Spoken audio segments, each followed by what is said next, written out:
नमस्कार, आप देख रहे हैं मऊ तक और हम इस समय मौजूद हैं मऊ जिला के कोपागंज में। और हमारे साथ जो शख्स मौजूद हैं, आपको बता दूं कि सुभाषपा के भारतीय स्वदेव पार्टी के राष्ट्रीय महासचिव डॉक्टर संतोष पांडे जी हैं। आइए बात, तमाम तरह की होर्डिंग लगाई गई देश में, मगर आज तक एक होर्डिंग नहीं लगाई गई कि किसान को किस तरह से फायदा होगा। रीजन क्या रहा इसका? तो यही बता रहे हैं ना, यही रीजन की फायदा है ही नहीं है। फायदा है नहीं, झूठ बोल के वोट लेना है। यह तो धन्यवाद दूंगा किसानों को, भारत के लोकतंत्र की जीत हुई है। यह तानाशाह था, तानाशाही तरीके से कानून लागू कर रहे हैं, लेकिन लोकतंत्र की जीत हुई है। मैं बधाई दूंगा किसानों को, और मैं सभी विरोधी जो राजनीतिक दल हैं सबको बधाई दूंगा जो उन्होंने खुलकर किसानों का समर्थन किया कि नहीं, हम सब लोग उनके साथ खड़े हैं जब तक वापस नहीं होगा। और शुद्ध रूप से मैं किसानों को बार बार बधाई दूंगा कि उन लोगों ने देश की अस्मत बचा लिया, अपनी खेती बचा ली। अरे आज मैं दावे के साथ कह रहा हूँ कि इस कोरोना युग में भी जीडीपी मात्र खेती का बढ़ा था, कृषि का सब -27, 22, 21 और किसी का +3। इतना बड़ा इंफ्रास्ट्रक्चर देश का है किसानी, खेती, इसको भी बेचने के चक्कर में लगे थे। तो बधाई दूंगा कि इन लोगों ने बचा लिया, और मोदी को भगवान करे सद्बुद्धि आवे। नोटबंदी का तमाशा क्या था? नोटबंदी कुछ नहीं था। अगर अध्ययन होगा, मैं देख लीजिएगा, अगर जांच होगी संजय जी, तो नोटबंदी सिर्फ इसलिए हुआ कि वो पैसा इनके पास कैसे पहुंचेगा। जो गांव में पैसा था, जो गरीबों के पास पैसा था, वो बैंकों में करके इकट्ठा करके वो पैसा भेज दिया गया अडानी अंबानी के खजाने में। वो पैसा भारतीय जनता पार्टी का उठा के देख लीजिए, आंकड़ा 300 करोड़ से 4500 करोड़ रुपया कैसे आ गया उनके खाते में। ये बहुत बड़ा साजिश था, बहुत बड़ा, ये समझिए कि ये घोटाला हुआ है। सब खुलेगा धीरे धीरे, और सभी चीज़ों पे आप देख लीजिएगा कि 24 मिनट की विदाई तय है, और बड़ी विधिवत विदाई होगी। ये कितना हो मसले, अब इनके पास एक मुद्दा बचा है, वो है मंदिर, हिंदू मुसलमान और कुछ नहीं, लेकिन वो भी लोग जान गए हैं। आप बताओ, एक घोटाला और बता रहा हूँ, चलाओ खूब चाप के। मंदिर निर्माण कौन कर रहा है? टाटा ग्रुप कर रहा है, एल&टी ग्रुप कर रहा है। ये पैसा कहाँ गया? ये सबसे हिसाब मांग रहा है। 70 साल से कांग्रेस का हिसाब मांग रहा है कि हिसाब जो 70 साल में देश को तुमने बर्बाद कर दिया। ये पीएम फंड केयर का हिसाब नहीं दे पाए। वही बता रहे, वही सारी बात। ये हिसाब मांग रहे हैं, अपना 7 साल का हिसाब नहीं दे पा रहे हैं। 88 से लेकर अब तक राम जन्मभूमि के नाम पर कितने लोग का जान गया, इसका हिसाब नहीं दे पा रहे हैं। कितना पैसा वसूला गया, इसका हिसाब नहीं दे पा रहे हैं।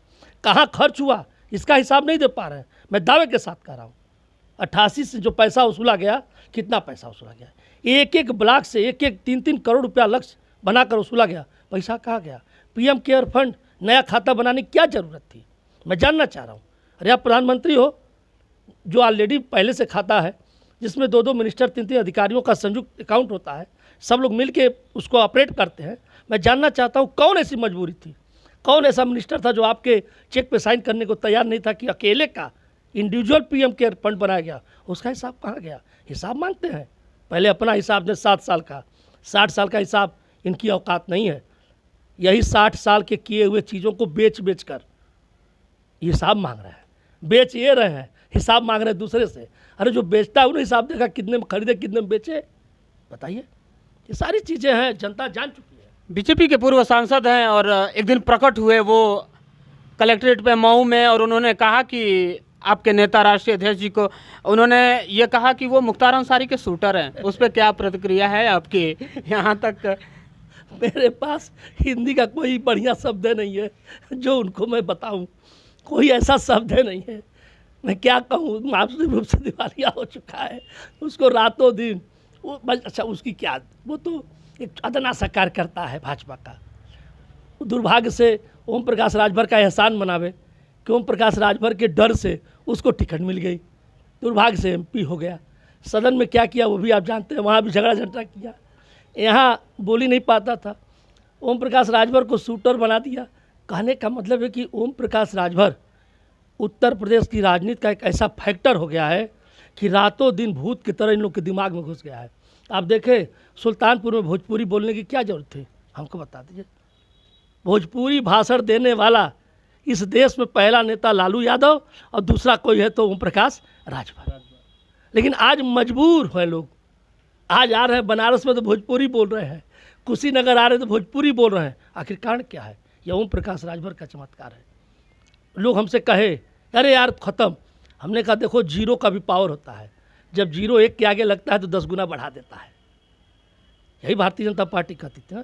और हमने पिछले इंटरव्यू में भी कहा था हम लोग को बहुत दिक्कत नहीं है, दिक्कत है भारतीय जनता पार्टी को हमें गिनती करानी है कि यही सुहेलदेव भारतीय समाज पार्टी तुम्हें सत्ता में लाई और सत्ता से नीचे करके दिखाएगी, तुम्हें गिनती करा देगी कि मेरे बल पे तुम सत्ता में आए हो और आज मैं तुम्हारे साथ नहीं हूँ, ला के ज़मीन में रख दूँगा।